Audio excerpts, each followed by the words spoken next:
ஹாய்ங்க, இந்த வீடியோவில் நான் ஒர்க் போகிற அன்றைக்கி டே இன் மை லைஃப் தான் பார்க்க போகிறோம். ஆக்சுவலி நேற்றுக்கு ஈவினிங்கே வெஜிடபிள்ஸ்லாம் ரெடி பண்ணி வச்சுட்டேன். அது போக கீரையை வந்து இன்ஸ்டா பாட்டில் டிலே குக்கில் போட்டிருந்தேன். நிறைய பேர் டிலே குக் ஸ்லோ குக் அப்படின்னா என்னன்னு கேட்குறீங்க. இன்ஸ்டா பாட்டில் இந்த மாதிரி ஆப்ஷன் இருக்குது. நான் என்ன பண்ணுவேன்னா, கீரைக்கு தேவையான கீரை கூட்டுக்கு தேவையான ஐட்டம், அதாவது பருப்பு, பச்சை மிளகா, கீரை, பூண்டு இதெல்லாம் போட்டுட்டு கொஞ்சம் தண்ணி ஊற்றி ப்ரெஷர் குக்கில் செட் பண்ணிவிட்டு நார்மலாக எவ்வளோ நேரம் வைப்போமோ அதெல்லாம் வச்சுட்டு ஸ்டார்ட் கொடுக்காம டிலே குக் அப்படின்னு சொல்லி ஆப்ஷன் இருக்கும். அதை கொடுத்துட்டு ஸ்டார்ட் கொடுத்தீங்க அப்படின்னா டிலே குக் கொடுக்கும்போது 7 or 8 hours அந்த மாதிரி காமிக்கும். நீங்கள் உங்களுக்கு தேவையான ஹவர்ஸை சூஸ் பண்ணிட்டு ஸ்டார்ட் கொடுத்துட்டீங்க அப்படின்னா அந்த டைம் கழிச்சு அது வந்து ரெடி ஆகும். ஸோ அது குக்காக ஸ்டார்ட் ஆகுறதே லேட் ஆகும். அதுதான். அது போக கோவக்காய் வெட்டி வச்சிருந்தேன், அதை பொரியல் பண்ணிட்டு புளிக்குழம்பு சைடில் கொதிக்க விட்டுட்டு இருந்தேன். பசங்களுக்கு ஆப்பிள் வெட்டி ஸ்கூலுக்கு வச்சு விட. மோஸ்ட்லி நான் ஆப்பிள் தான் எங்கள் வீட்டில் எப்பயுமே இருக்குங்க. அது வந்து ரொம்ப டக்குன்னு கெட்டு போகாது. அதனால அது ஒரு ஈஸியான ஃப்ரூட். வாங்கிக்கிட்டா 1 week இருக்கும். அதை வந்து வெட்டி உப்பு தண்ணியில் போட்டிருப்பேன், ஏன்னா கருத்து போயிடக்கூடாது அப்படிங்கிறதுக்காக. அதுக்கப்புறம் பசங்களுக்கு அதை பேக் பண்ணிட்டேன். ஆக்சுவலி அன்னாச்சி பழமும் வாங்கிட்டு வந்திருந்தோம், அதை மறந்தே போயிட்டேன். அதனால அவனுங்களுக்கு அதை பேக் பண்ணிட்டேன். எனக்கு வந்து அதை வந்து கொஞ்சம் மிளகாத்தூள் உப்பெல்லாம் போட்டு மிக்ஸ் பண்ணிட்டு அதை பேக் பண்ணிக்கிட்டேன் எனக்கு. அதுக்கப்புறம் பசங்களுக்கு லஞ்ச் பாக்ஸ்க்கு வந்து குவாக்கமோலி செஞ்சு பிரெட் சாண்ட்விச் பண்ணி கொடுக்கலாம் அப்படின்னு பிளான் பண்ணியிருந்தேன். ஏன்னா கரெக்டாக ரைப்பன் ஆகிருந்தது பட்டர் ஃப்ரூட்டு. அதை வெட்டி அதை எடுத்துட்டு இவனுங்க வேற தூங்கிட்டு இருக்காங்க, அவங்கள வேற எழுப்பி விடணும். யூஸ்வலாக பெரியவன் வந்து 6 o'clock அலாம் வச்சு அவனே எந்திரிச்சிருவான். இன்னைக்கு அவனும் எந்திரிக்கல. ஸோ 2 பேரையும் எழுப்பி குளிக்க வைக்கணும். குவாக்கமோலிக்கு தேவையானது வந்து நான் எல்லாமே போடுவேன். ஆக்சுவலி சிம்பிளாகவும் பண்ணலாம், பட் நான் வந்து கார்லிக், ஆனியன், கேப்சிகம் இது 3த்தையும் லைட்டாக சாட்டே பண்ணிவிட்டு olive oil plus soya sauce, இல்லை வந்து சில்லி சாஸ் ஏதாவது சேர்ப்பேன், உப்பு, பெப்பர் இது எல்லாத்தையும் சேர்த்து மிக்ஸ் பண்ணிவிட்டு ஒரு ஸ்லைஸில் வந்து சீஸ் வச்சு இன்னொரு ஸ்லைஸில் இந்த ஸ்ப்ரெட் அப்ளை பண்ணி அவங்களுக்கு ஸ்கூலுக்கு வந்து பேக் பண்ணிட்டேன். சுக்கு காஃபி வேற காலி ஆயிடுச்சு. ஸோ அதனால அது ஒரு சைடு கருப்பட்டி கொதிக்க வச்சுட்டு சுக்கு காஃபி பவுடர்லாம் போட்டு கொதிக்க வச்சுருந்தேன். பசங்களுக்கு லஞ்ச் பேக் பண்ணிட்டேன், எனக்கும் லஞ்ச் வந்து பேக் பண்ணிட்டேன். எனக்கு நார்மலாக ரைஸு, கீரை, கோவக்காய், புளிக்குழம்பு இது எல்லாத்தையும் இந்த 3 பார்ட்டிஷன் பாக்ஸில் பேக் பண்ணிவிட்டு தயிர் சாதம் மட்டும் தனியாக ஒரு பாக்ஸில் பேக் பண்ணிக்குவேன். இதை வந்து அவனில் சூடு பண்ணிவிட்டு சாப்பிட்லாம் அப்படிங்கிறதுக்காக இந்த மாதிரி வச்சுருப்பேன். பசங்களுக்கு சாப்பாடெலாம் கொடுத்து அனுப்பி விட்டாச்சு ஸ்கூலுக்கு. ஸோ அவங்க கிளம்பிட்டாங்க ஃபஸ்ட்டே. நான் வந்து அதுக்கப்புறம் தான் கிளம்புனேன். அதனால நான் வீடை லாக் பண்ணிவிட்டு கிளம்பிட்டேன். இந்த பார்த்திங்கன்னா ஒர்க் வந்து கண்டினியூஸாக நடந்துகிட்டே இருக்கும் கேனடாவில். நம்ம ஊர்லேயும் அப்படி தான் வச்சுக்கோங்களேன். பட் இங்கே வந்து ரொம்ப டிலேடாக தான் பண்ணி முடிப்பாங்க ஒவ்வொரு ப்ராஜெக்ட்டுமே.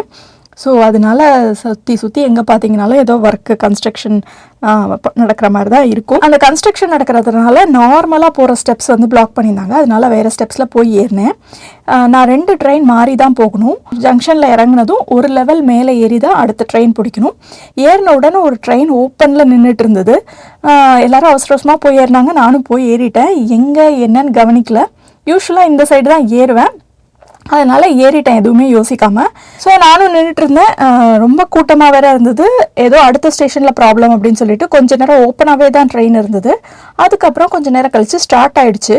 போய் ஃபஸ்ட் ஸ்டாப் இறங்குனாங்க, அப்போயும் நான் விட்டுட்டேன். செகண்ட் ஸ்டாப் இறக்கும்போது அந்த ஸ்டேஷன் வந்து ரொம்ப ஃபெமிலியரான நேமாக இருந்தது.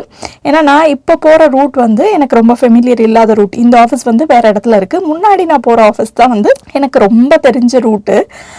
தெரிஞ்ச ஸ்டாப் மாதிரி இருக்கே அப்படின்னு பார்த்தா எனக்கு கொஞ்சம் கன்ஃபியூஷனாகவே இருந்தது. அப்போ தப்பான ட்ரெயினில் ஏறி இருக்கோன்னு ரொம்ப நேரம் கழிச்சு தான் ரியலைஸ் பண்ணேன். நான் இறங்கிட்டேன் ஒரு ஸ்டேஷனில். ஆக்சுவலி அந்த ஸ்டேஷன்லேருந்து ஆப்போசிட் சைட் போகிறதுக்கு எனக்கு எப்படி போகிறதுன்னு தெரியல. அதாவது நான் என்ன யோசித்தேன்னா, எக்ஸிட் ஆகாமல் போகணும் அப்படின்னு சொல்லிட்டு. நான் யூஸ்வலாக இறங்குற ஸ்டேஷனில் அப்படி தான் இருக்கும். இந்த ஸ்டேஷனில் அப்படி இல்லை போல இருக்குது. சரி, திரும்ப ட்ரெயின் பிடிச்சி அடுத்த ஸ்டேஷன் போய் அப்படி வரலான்னு பார்த்தா அந்த ஸ்டேஷனே அப்படி தான் இருந்தது. அப்புறம் தான் எனக்கு தோணுச்சு, எதுக்கு நம்ம யோசிக்கணும், டேப் பண்ணாலும் என்ன இப்போது 2 ஹவர்ஸ்க்கு வந்து ஒரே காஸ்ட் தான். நீங்கள் எங்கே போனீங்கனாலும் 2 ஹவர்ஸ்க்கு ஃபர்ஸ்ட் டைம் என்ன டிடெக்ட் பண்ணுறாங்களோ அது மட்டும் தான் எடுப்பாங்க இங்கே. அதுக்கப்புறம் அங்கே இறங்கி திரும்ப எக்ஸிட் ஆகி அந்த ஆப்போசிட் சைட் ட்ரெயினில் போய் நின்னேன். ரொம்ப நேரமாக ட்ரெயின் வரல. யூஸ்வலாக 1 or 2 minutes வந்துடும் இந்த பீக் ஹவரில். பார்த்தா 3 minutes போட்டிருந்தது. பட் 3 minutesக்கு மேலே ஆயிருக்கும்னு நினைக்கிறேன். அங்கே வேறு யாருமே வேறு இல்லை, நான் மட்டும் தான் தனியாக இருந்தேன். அப்போ ஒரு அம்மா வந்தாங்க. அவங்க வந்துட்டு, நான் வந்து இப்போ தான் லாண்ட்ரி ரூமில் தூங்கி எந்திரிச்சு வரேனாங்க. எனக்கு பயமாக இருந்தது, யாருமே இல்லை, தனியாக வேறு இருந்தேன். அவங்க ஆக்சுவலி ஒரு பாக்ஸ் மாதிரி கையில் வச்சுருந்தாங்க. இதை வச்சுக்கோ, ஏதாவது ஸ்டோரேஜ் பண்ணலாம், அதுக்கு யூஸ் பண்ணிக்கலாம். நாங்கள் இல்லை வேண்டான்னு, இது நல்லா இருக்குது, நீ நல்லா யூஸ் பண்ணிக்கலாம் அப்படின்னு ரொம்ப நேரம் சொல்லிட்டே இருந்தாங்க. இல்லை பரவாயில்ல வேண்டாம் அப்படின்னு. அப்புறம் நீ என்ன பொட்டு வச்சுருக்க, இந்தியாவில் இப்படி தானே வைப்பாங்க அப்படிலாம் சொல்லிட்டு என்னமோலாம் பேசிகிட்டு இருந்தாங்க. நீ வந்து லென்ஸ் போட்டிருக்கியா, நான் கண்ணாடி போட்டிருக்கேன், அதையும் தாண்டி நீ லென்ஸ் போட்டிருக்கியா அப்படின்னு கேட்டாங்க. இல்லை லென்ஸ்லாம் போடல அப்படின்னு என்னென்னமோ சம்மந்தம் இல்லாமல் பேசிகிட்டு இருந்தாங்க. கொஞ்சம் நேரம் கழிச்சு அப்புறம் நல்ல வேளை ட்ரெயின் வந்துருச்சு. ஸோ அந்த ட்ரெயினில் ஏறி போயிட்டேன். போகிற வழியிலேயே 2-3 இடத்துல டிலே.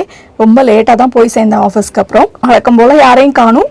நான் வந்ததும் சாப்பாட்டு கடையெல்லாம் பரப்பி வச்சு நட்ஸு ஃப்ரூட்ஸு என்னோடய சாப்பாடு எல்லாத்தையும் வெளில எடுத்து வச்சுட்டு வேலை பார்த்துட்டு இருந்தேன். அதுக்கப்புறம் மத்தியானம் லஞ்ச் டயத்தில் பார்த்தா யாருமே லஞ்சு ஆஃபீஸில் யாரும் இல்லை, கேஃபிட்டேரியாவில் யாருமே இருக்க மாட்டாங்க.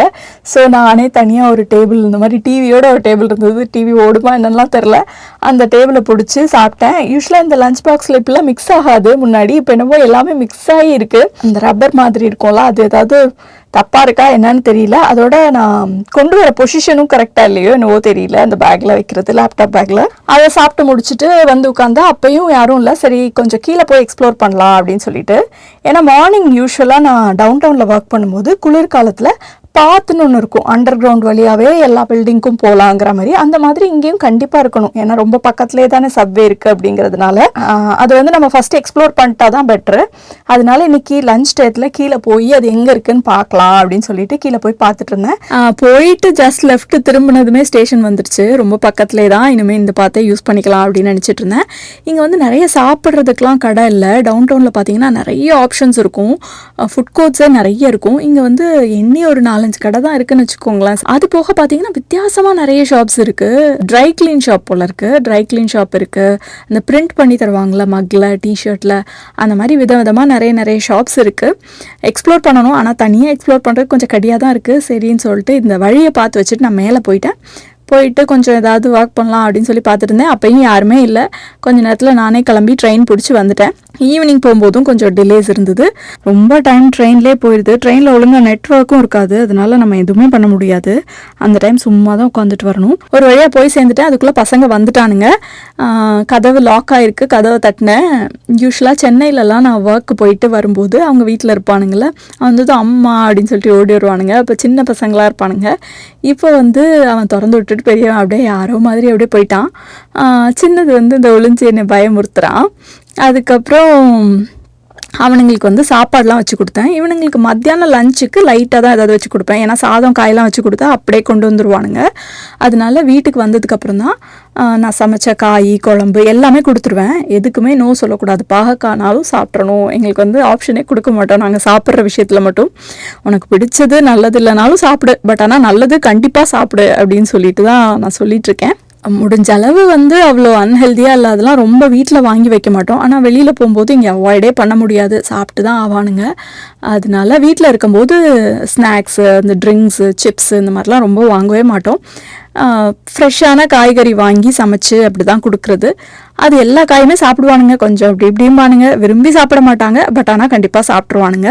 நான் வந்து ஃப்ரூட்ஸு நட்ஸ் எல்லாம் சாப்பிட்டுட்டு படுக்க போயிட்டோங்க. இந்த டே முடிஞ்சிருச்சு. நம்ம இன்னொரு வீடியோவில் சந்திக்கலாம். Bye by.